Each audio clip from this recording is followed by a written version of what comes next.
자, 우리 앞뒤 차올 사람에게 인사 좀 할까요? 잘 오셨습니다. 사랑합니다.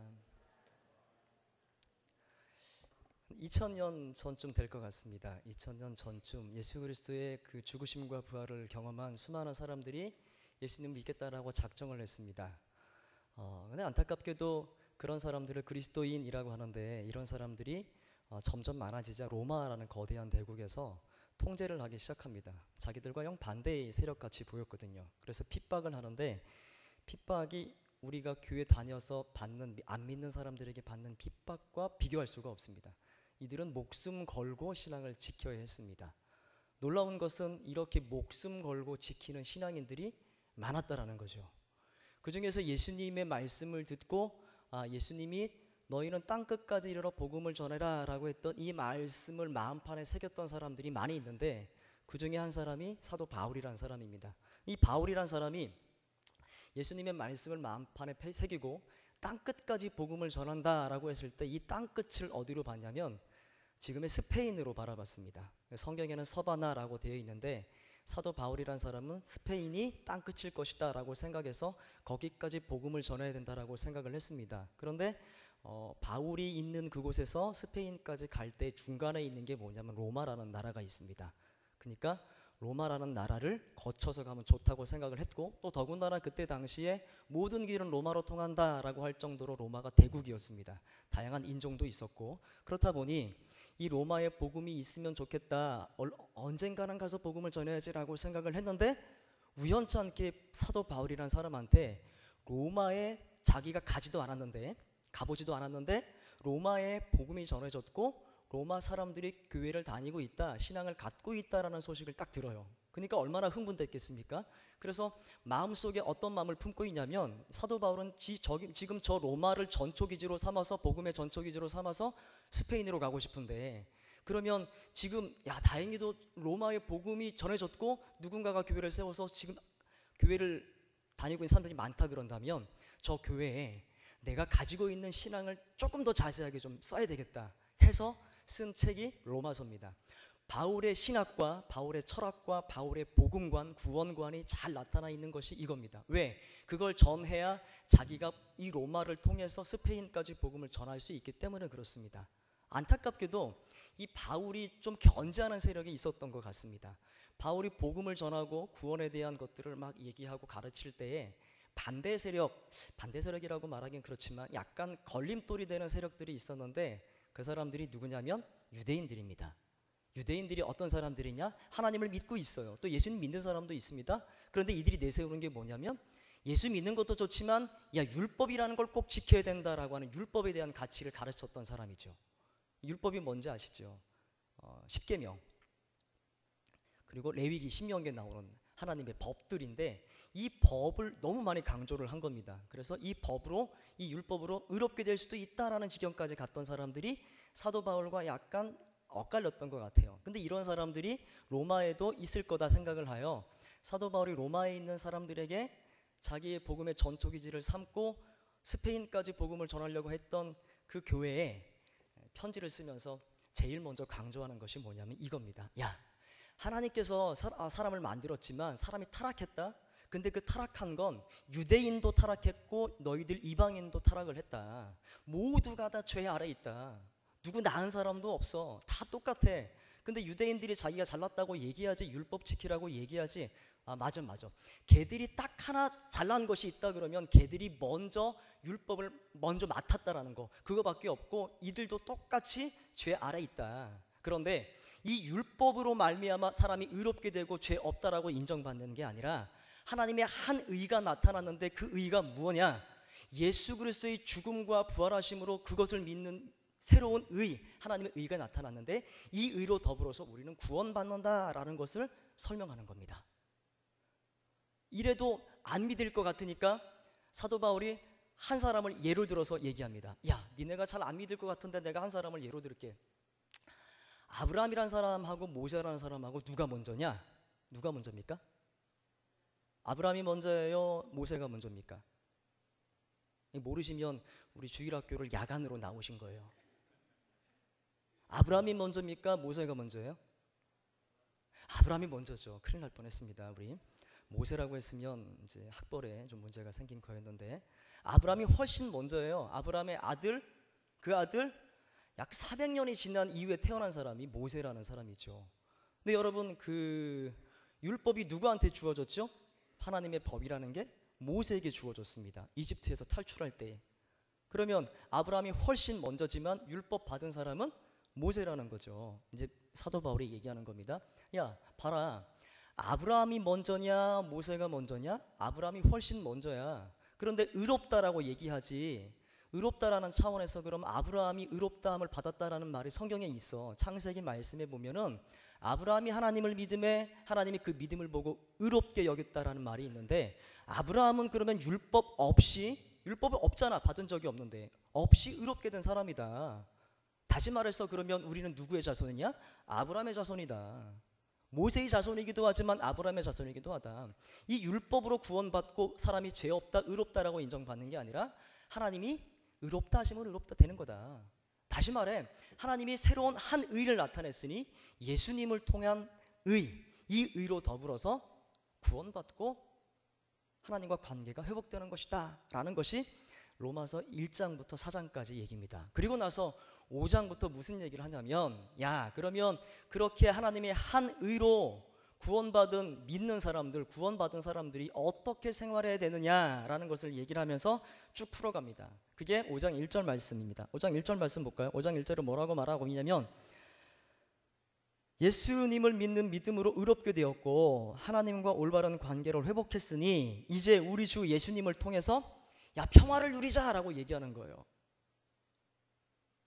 뭐라고 얘기합니까?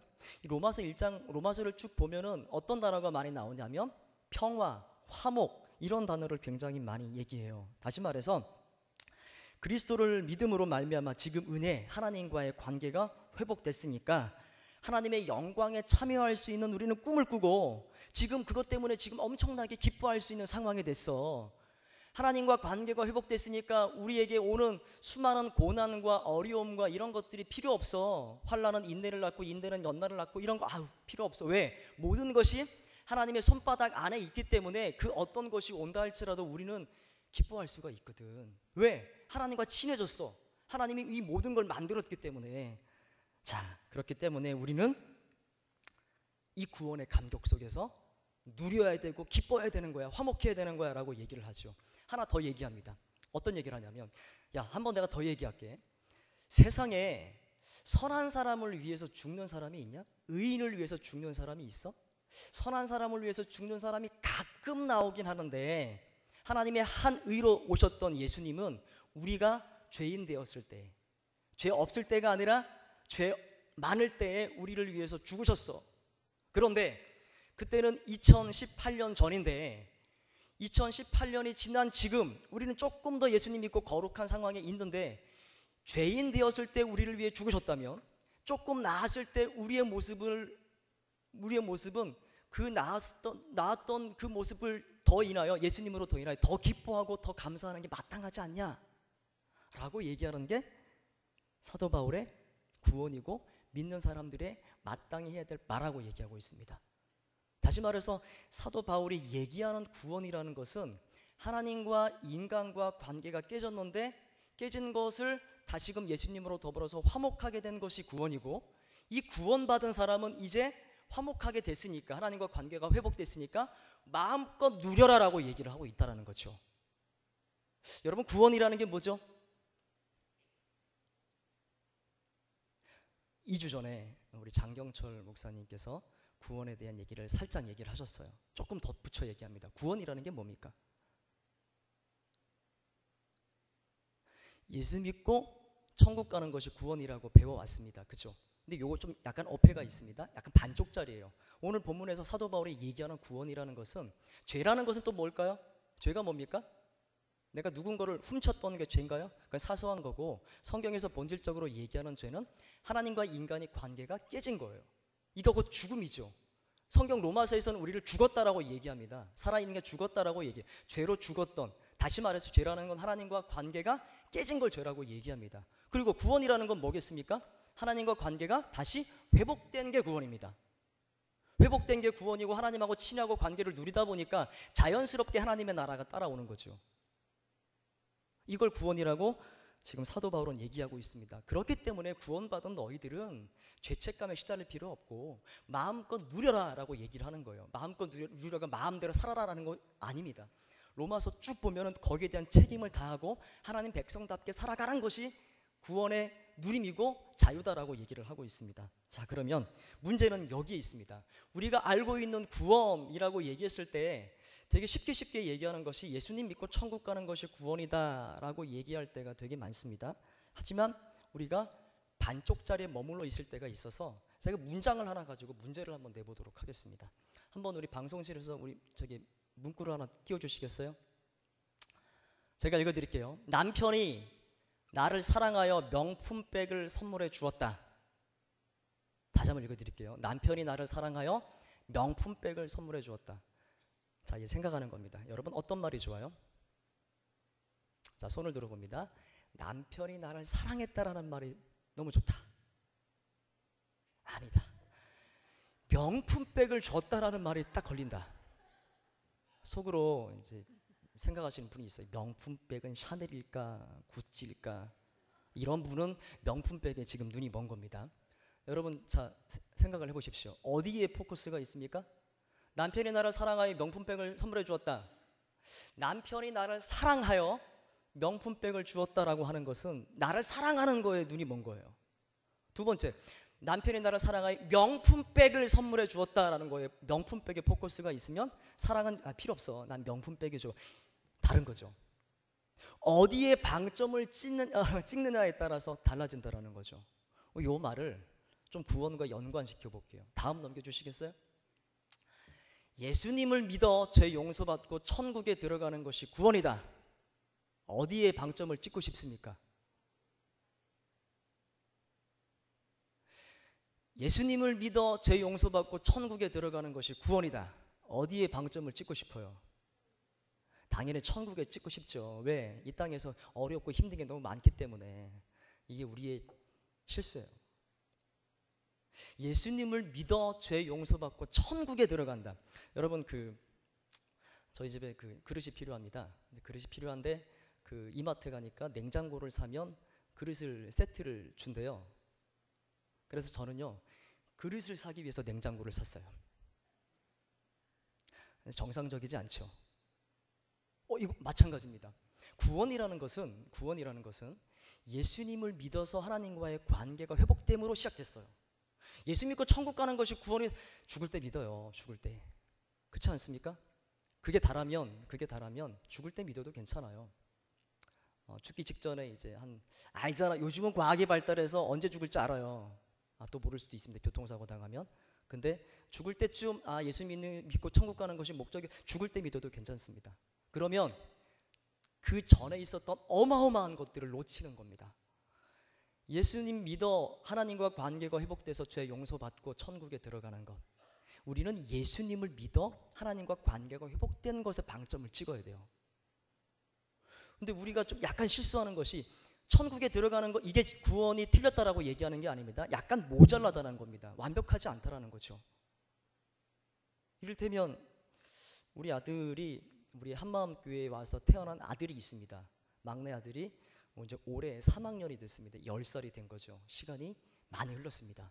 근데 얘가 참 잘 자랐어요. 키도 크고 아빠 닮아 비율도 좋고 성격도 좋고 참 괜찮은 놈이 됐어요. 근데 더 괜찮은 건 뭐냐면 얼마 전에 아빠 생일이라고 이제 지네 방에는 이제 모기장을 쳤거든요. 근데 모기장이 우리 방에는 없어요. 없으니까 아빠 생일 선물로 모기장을 사야 되겠다 싶어가지고 다이소에 가가지고 15,000원짜리 모기장을 딱 사가지고 온 거죠.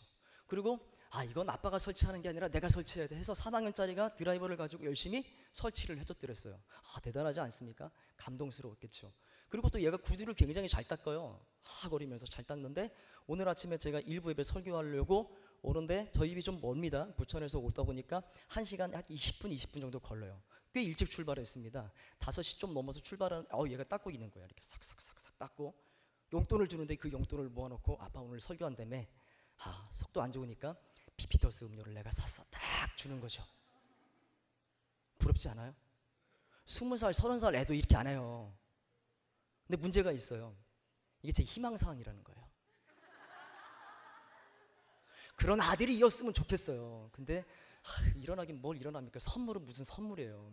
근데 이런 아들이 있었으면 좋겠습니다. 그렇게 간절히 소망하는 마음으로 기도를 하고 있어요.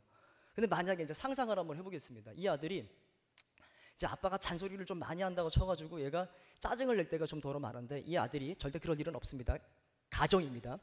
이 아들이 아빠의 통치가 너무너무 싫어서 가출을 했어요. 용돈 받는 걸 꼬박꼬박 모아놨고, 다른 사람으로부터 용돈 받는 것을 지금 한 30만 원 정도 모아, 이걸 가지고 도망을 간 거죠. 아빠가 가르치는 이 가정은 너무너무 짜증나고 싫어. 도망을 갔어요. 맨 처음엔 좋았겠죠. 마치 탕자의 비유처럼 도망을 간 겁니다. 도망을 가서 보니까 아빠보다 훨씬 이상한 사람이 많다라는 걸 알게 됐습니다. 너무너무 이상하고 너무너무 괴팍한 사람도 많다라는 걸 알게 됐고, 차라리 우리 아빠가 진리였구나, 우리 아빠처럼 좋은 아빠는 없구나라는 걸 깨달았어요. 그러고 나서 딱 돌아왔는데, 돌아왔을 때 이 아들이 제일 먼저 해야 될 게 뭐죠? 미안합니다 아빠, 내가 아빠가 좋은 줄 몰라고 제가 정신 못 차렸어요. 화해하는 거죠. 그리고 그 다음부터는 어떻게 해야 돼요? 아빠와 좋은 관계를 맺고 아빠랑 영화도 보러 가고 밥도 먹고 혼도 나기도 하고 아빠의 생각을 알고 아빠의 때로 얘기하기도 하고 지 꿈도 얘기하고 이렇게 살아가는 거잖아요. 근데 만약에 이놈이, 이 아들이 돌아왔는데 아빠가 가지고 있는 돈, 아빠가 가지고 있는 차, 저거 언젠가 내게 될 거야. 저거 빨리 받았으면 어떡할까? 빨리 받았으면 좋겠는데, 저거 다 내 건데, 아빠가 주면 내 건데, 아빠 빨리 죽었으면 좋겠다. 이렇게 생각을 한다면 그 아들은 뭐죠? 그 아들은 배은망덕한, 우리 아들이 절대 그럴 일은 없습니다. 그런 배은망덕한 아들일 수밖에 없다라는 거죠. 구원을 여기에 비교를 한번 해볼게요. 하나님께서 우리에게 구원이라는 걸 선물해 줬습니다. 예수님을 더불어서, 그를 믿음으로 더불어서 하나님과 인간과 관계가 단절됐던 것을 회복시켰습니다. 이게 구원이에요. 그리고 이제는 회복된 그 관계 속에서 하나님이 아담과 함께 누렸던 것처럼 우리는 그 하나님과 누려야 되는 거죠. 하나님이 어떤 생각을 하고 있는지, 어떤 마음을 갖고 있는지, 그 누리는 어마어마한 기쁨들을 지금 사도 바울은 누려라, 마음껏 누려라 라고 얘기를 하는 거예요. 이 누림을 모른 채 나중에 덤으로 따라올, 냉장고 사면 덤으로 따라올 그 그릇을 찾기 위해서 이상한 짓을 한다 그러면 우린 뭔가를 놓치고 가는 거죠. 어마어마한 것을 놓치고 가는 거죠. 죽을 때 예수님 믿는다? 그럼 그 전에 있는 하나님과의 온전한 관계 속에 오는 엄청난 기쁨과 감격들은 손해보는 거죠. 우리가 잘 알고 있는 히스기야라는 왕이 있습니다. 여러분, 히스기야 왕 하면 어떤 게 생각이 나죠? 저 히스기야 왕 비유를 굉장히 많이 드는데 아마 천국 가면 히스기야 왕이 저를 되게 싫어할 것 같아요. 여러분, 히스기야 왕 하면 어떤 게 생각이 납니까? 기도해서 15년 생명 연장을 받은 걸로 생각을 많이 떠오르죠. 근데 이 히스기야 왕과 구원과 좀 연계를 시켜보겠습니다. 여러분, 히스기야 왕이 병에 걸렸습니다. 성경에서 히스기야 왕 하면 신앙도 좋고 정치를 잘했고 반듯한 사람이었습니다. 근데 이 사람이 말년에 이제 병에 걸린 거죠. 어떤 물질병인지 모르겠지만 병에 걸려서 넌 죽는다라고 얘기하니까 히스기야 왕이 어떻게 합니까? 기도하기 시작을 해요. 하나님, 저 좀 살려주십시오. 기도하고 하나님과 관계를 맺기 시작합니다. 하나님, 제가 이제까지 잘못한 것도 있지만 잘한 것도 있지 않습니까? 잘한 것 때문이라도 저를 조금만 좀 살게 해주십시오 라고 기도를 간절하게 했던 것 같아요. 그랬더니 하나님께서 뭐라고 말해요? 15년을 연장시켜 줍니다. 그럼 여기서 히스기야에게 구원이라는 건 뭘까요? 히스기야가 구원받았다라는 것을 얘기할 때 히스기야에게 구원은 뭘까요? 15년 연장받은 게 구원일까요? 아니요. 그건 덤입니다. 히스기야가 하나님께 기도했다, 그래서 하나님과 관계가 맺었다라는 게 실은 구원의 시작입니다. 그렇죠? 하나님과 관계를 맺었어. 그러면 히스기야는 덤으로 따라온 그 15년이 선물로 된 거죠. 근데 이 선물만 쳐다보고 있으면 이상한 일이 벌어진다는 거죠. 구원이라는 것은 이미 하나님과 히스기야의 관계가 더 깊어졌어요. 병 때문에. 그래서 하나님께 더 물어요. 저 좀 살려주십시오. 내가 잘한 거 있지 않습니까? 이것 때문에 더 깊은 관계가 된 것이 구원의 시작이라는 거죠. 덤으로 따라온 것이 15년 생명 연장입니다. 근데 안타까운 것은 히스기야가 어디에 눈멀기 시작합니까? 전자예요, 후자예요? 후자에 눈멉니다. 히스기야가 불치병에 걸렸다 하여 주변의 강대국들이 사환을 보내기 시작합니다. 야, 너 병 걸렸다, 나 때문에 축하한다, 선물도 보내고. 근데 그런 강대국 중에서 바빌로니아라고 하는 거대한 대국에서 사환을 보냈는데, 거대한 대국이 오니까 이 히스기야가 너무 좋았던 것 같아요. 다 보여줘요, 다. 성전도 보여주고 성도 보여주고 성전 안에 있는 집기들도 다 보여주는 거죠. 이거 그러면 안 되는 거거든요. 이 이상한 짓을 하고 나니까 하나님이 좀 화가 나신 것 같아. 이사야를 통해서 얘기를 합니다. 야, 당신 바빌로니아 사원들이 왔을 때 뭐 했습니까? 다 보여줬는데요. 하나님이 그걸 되게 싫어하십니다. 그것 때문에 당신의 자손이 바빌론으로 끌려갈 것입니다. 눈 뽑혀 끌려가는 사람도 있을 겁니다. 그런데 당신은 은혜를 입어서 당신 때에는 이런 일이 벌어지지 않고 당신 아들들 때에서 그런 일이 벌어질 겁니다 라고 얘기를 하더라고요. 그러면 하나님과 관계를 맺고 구원을 받은 기도했던 히스기야는 그러면 어떻게 해야 됩니까? 그런 소리 들었을 때 어떻게 기도하는 게 맞아요? 하나님을 인식하고 하나님과 구원의 관계를 맺고 누리고 있다 그러면 하나님 죄송합니다. 제가 실수했습니다. 제가 잘못한 건데 왜 내 아들들이 그런 것을 받아야 됩니까? 제가 잘못했습니다. 용서해 주십시오라고 기도하는 게 당연지사죠. 안타깝게도 이 히스기야가 했던 기도는 뭐냐면 옳습니다. 당신이 한 말이 선하고 옳습니다. 내 때에 평화가 있을진데 그것이 어떻게 옳지 않고 그럴 수 있습니까? 라고 얘기를 하는 거죠. 어디에 눈먼 거죠? 어디에 눈 멀고 있어요? 하나님이 나에게 은혜 준 것, 하나님과의 관계에 눈 멀어서 어떻게 살까를 고민하는 게 아니라 준 15년 보너스 선물 덤으로 따라온 그것에 눈 멀고 있다라는 증거죠. 놀라운 게 뭔지 아세요? 15년 사는 동안에 히스기야가 아들 하나를 낳습니다. 근데 이 아들이 착한 아들이면 모르겠지만 이 아들 때문에 하나님이 굉장히 노해요. 므낫세라는 아들인데 하나님이 굉장히 싫어하는 아들 중에 대표적인 사람입니다. 심지어 이스라엘 왕들이 다 악해요. 다 못해요. 그런데 그 중에서 괜찮은 왕이 있었다면 다윗, 솔로몬, 요시야 이 정도인데 요시야가 히스기야 왕의 다음 아들인데 이 아들이 굉장히 잘했어요. 굉장히 잘하고 하나님 마음을 시원하게 했습니다. 그래서 하나님이 어떤 말을 하냐면 야, 너 때문에 니네 아버지들 왕들이 했던 악함들이 싹 사라진다. 그런데 야, 므낫세 이놈 때문에 네가 아무리 잘해도 안 되겠다 라고 할 정도로 이 므낫세라는 히스기야의 아들은 굉장히 악한 길을 걸어가고 하나님과 정반대의 길을 걸어갑니다. 근데 이 아들을 누가 낳았어요? 히스기야가. 언제? 15년 보너스 받았을 때 낳습니다. 자, 그럼 물어보겠습니다. 히스기야는 죽었어야 됐을까요? 15년을 더 살았어야 될까요? 미안합니다. 그럼 알아서 판단하십시오. 문제는 히스기야가 어디에 포커스를 뒀냐면 하나님이 나에게 이런 은혜를 줬어. 하나님이 나에게 이런 엄청난 은혜를 줬어. 하나님과의 관계를 맺어가며 야, 그러면 내가 지금 하나님이 이런 15년을 연장시켜 줬는데 나는 그러면 이 15년을 어떻게 살까? 이상한 난민들이 왔네. 이들을 책임지라고 나에게 15년을 줬나 보다. 왜 우리나라는 빈익빈 부익부가 이렇게 많은 거야?